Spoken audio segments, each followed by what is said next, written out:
customs. Swearing on the Bible. You understand that shit? They tell you to raise your right hand, place your left hand on the Bible. Does this stuff really matter? Which hand? Does God really give a fuck about details like this? Suppose you put your right hand in the Bible, you raise your left hand.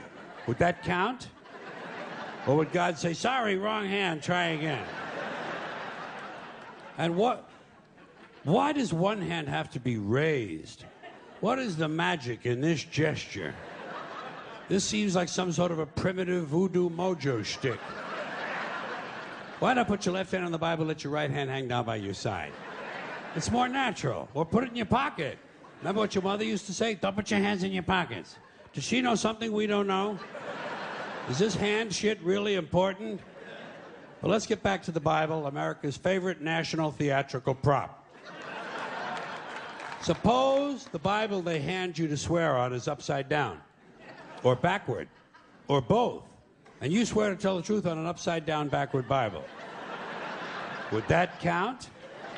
Suppose the Bible they hand you is an old Bible and half the pages are missing. Suppose all they have is a Chinese Bible in an American court, or a Braille Bible and you're not blind. Suppose they hand you an upside-down, backward Chinese Braille Bible with half the pages missing.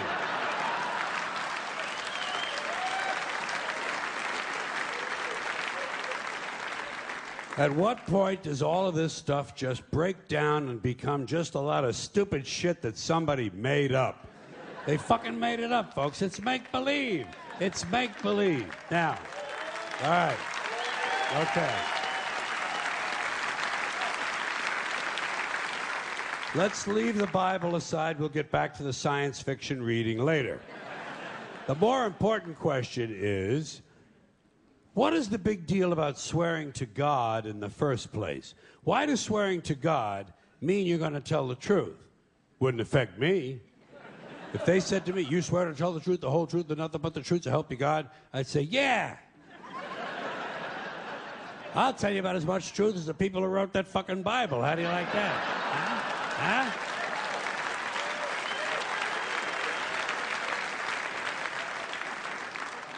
Swearing on the Bible doesn't mean anything. It's kid. Swearing to God is kid stuff. Remember when you were a kid, if you told another kid something he didn't quite believe, he'd say, you swear to God? I would always say, yeah, I swear to God, even if I was lying. Why not? What's going to happen if I lie? Nothing. Nothing happens if you lie, unless you get caught, and that's a whole different story. Sometimes a kid would think he was being slick with me, and he'd say, you swear on your mother's grave? I'd say, yeah. Why not? First of all, my mother was alive. She didn't even have a grave. Second of all, even if she was dead, what's she going to do? Rise from the grave and come and haunt me? Come and haunt me? All because I told a lie to an 8-year-old? Get fucking real, will you?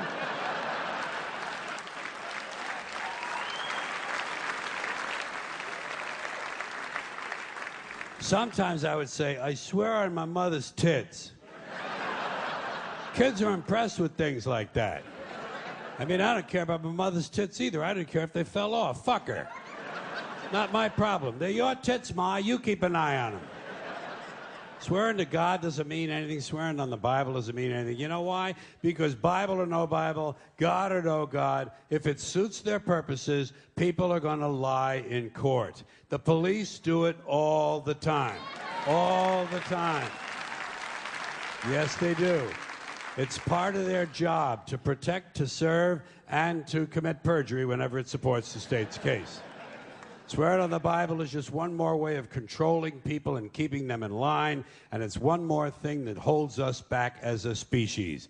Here's one more item for you, the last in our civics book, rights. Boy, everyone in this country is always running around yammering about their fucking rights. I have a right, you have no right, we have a right, they don't have a right. Folks, I hate to spoil your fun, but there's no such thing as rights, okay?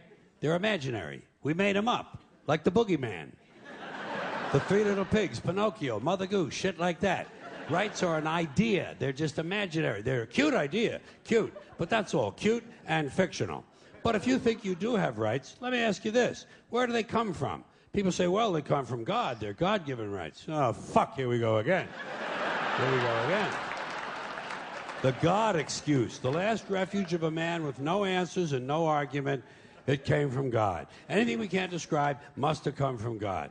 Personally, folks, I believe that if your rights came from God, He would have given you the right to some food every day, and He would have given you the right to a roof over your head. God would have been looking out for you. God would have been looking out for you. You know that? He wouldn't have been worried about making sure you have a gun so you can get drunk on Sunday night and kill your girlfriend's parents. But let's say it's true. Let's say God gave us these rights. Why would He give us a certain number of rights? The Bill of Rights in this country has 10 stipulations, okay? 10 rights. And apparently God was doing sloppy work that week because we've had to amend the Bill of Rights an additional 17 times. So God forgot a couple of things like slavery. Just fucking slipped his mind. But let's say God gave us the original 10. He gave the British 13. The British Bill of Rights has 13 stipulations.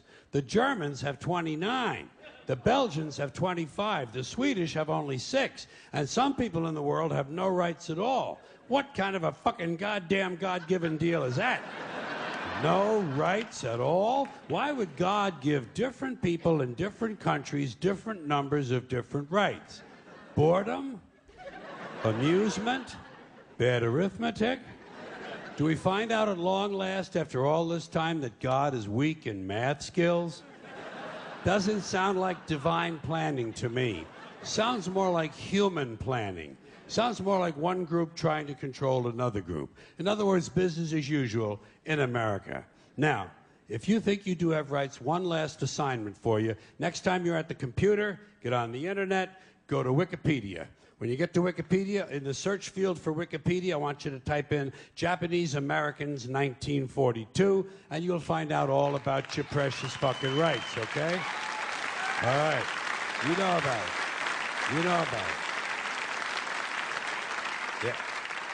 In 1942, there were 110,000 Japanese American citizens in good standing, law-abiding people who were thrown into internment camps simply because their parents were born in the wrong country. That's all they did wrong. They had no right to a lawyer, no right to a fair trial, no right to a jury of their peers, no right to due process of any kind. The only right they had, right this way, into the internment camps. Just when these American citizens needed their rights the most, their government took them away. And rights aren't rights if someone can take them away. They're privileges. That's all we've ever had in this country is a bill of temporary privileges. And if you read the news even badly, you know that every year the list gets shorter and shorter and shorter. You see how sooner or later?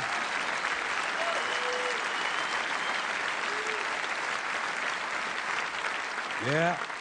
Sooner or later, the people in this country are going to realize the government does not give a fuck about them. Government doesn't care about you or your children or your rights or your welfare or your safety. It simply doesn't give a fuck about you. It's interested in its own power. That's the only thing, keeping it and expanding it wherever possible. Personally, when it comes to rights, I think one of two things is true. I think either we have unlimited rights or we have no rights at all. Personally, I lean toward unlimited rights. I feel, for instance, I have the right to do anything I please. But if I do something you don't like, I think you have the right to kill me. So where are you going to find a fairer fucking deal than that?